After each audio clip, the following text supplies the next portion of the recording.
Hello students, today is the second class of surface chemistry. In the first day discussion we have seen positive and negative adsorption. Now let us try to understand mechanism of adsorption.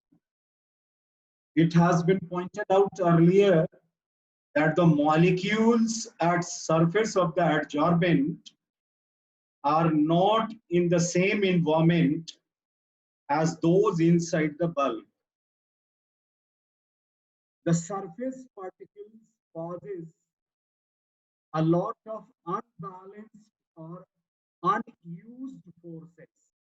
That is the residual forces. As a result, the surface of adsorbent attract the adsorbent molecules and retain them on the surface. In certain cases, these unutilized valencies present at the surface are also responsible for adsorption.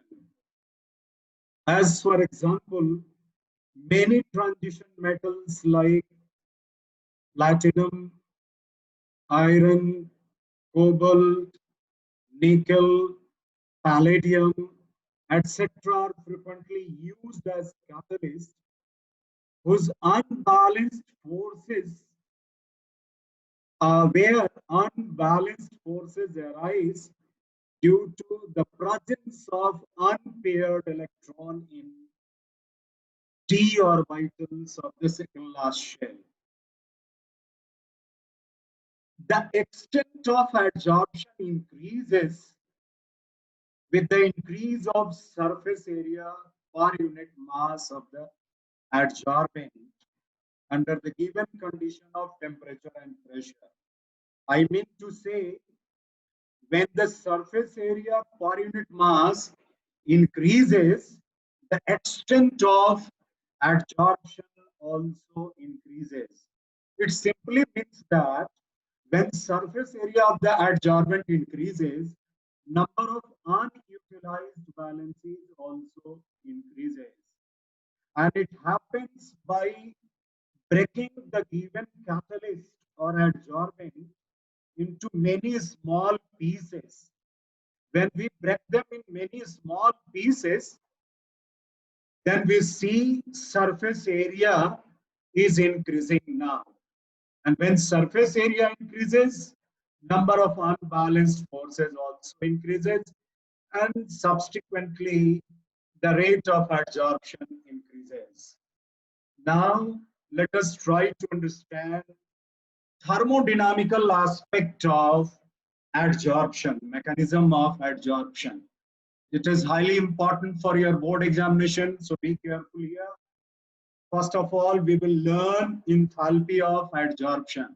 The term enthalpy we have already made clear in thermodynamics chapter in class 11. So enthalpy of adsorption is the change of enthalpy taking place for adsorption of 1 mole of adsorbent on an adsorbent surface. Again, I repeat, enthalpy of adsorption is the change in enthalpy taking place for adsorption of 1 mole of adsorbate on an adsorbent surface under the given condition of temperature and pressure.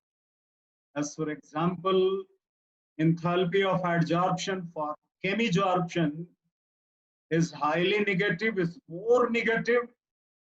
More is the negative value of enthalpy of adsorption, stronger is the adsorption.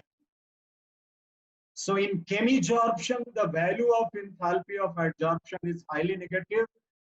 That is, it is where we see it is the order of minus 200 kilojoule per mole. So obviously, chemisorption is a stronger adsorption, whereas in physisorption, the same enthalpy of adsorption is less negative. That is ranging between minus 20 to minus 40 kilojoule per mole. Now let us try to understand entropy and Gibbs energy of adsorption.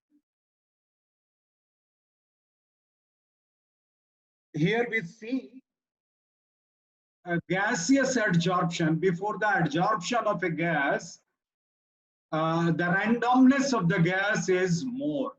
The randomness of the gas is higher. Gas is more random state of a matter. So where change in entropy is maximum.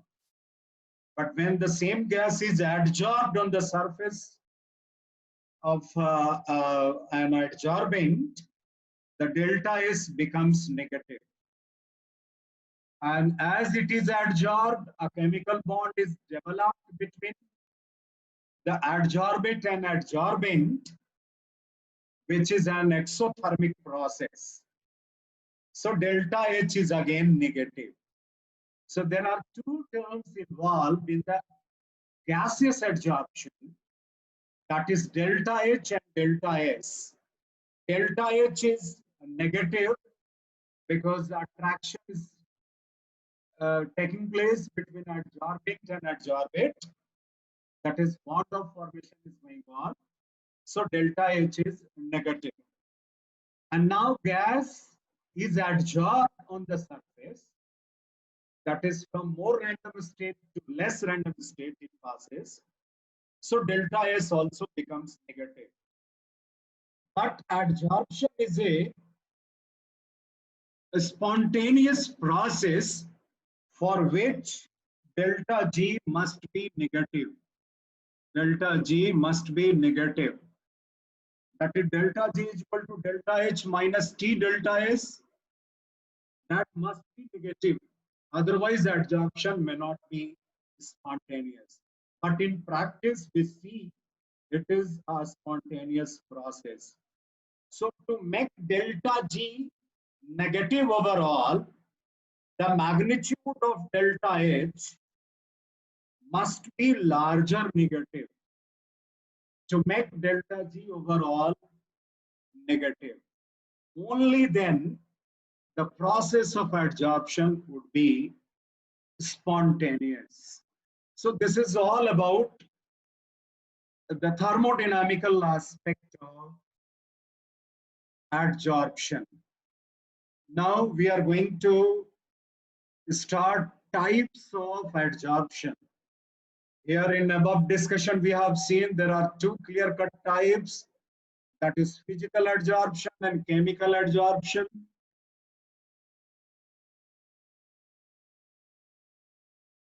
Physical adsorption is also known as physisorption, where the force of attraction existing between adsorbate and adsorbent is very weak. That is, delta H is less negative, which shows that bond existing between these two is weak. And because of this weak nature, one another name is also given to physisorption, that is van der Waals adsorption. Example is adsorption of gases like O2, H2, carbon monoxide, etc. on the charcoal pieces. Now, chemical adsorption. We have already learned that this is the strongest adsorption, where delta H value is higher negative, that is the order of minus 200 kilojoule per mole. Now let us try to understand characteristics of physisorption and chemisorption in terms of differences between physisorption and chemisorption. Point number one, this is highly important list of differences for your examination. Point number one is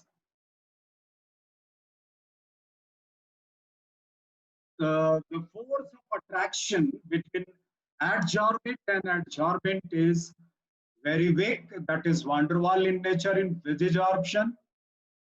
In chemisorption, it arises because of chemical bond formation, and hence it is strong in nature. That is, chemisorption is stronger than physisorption.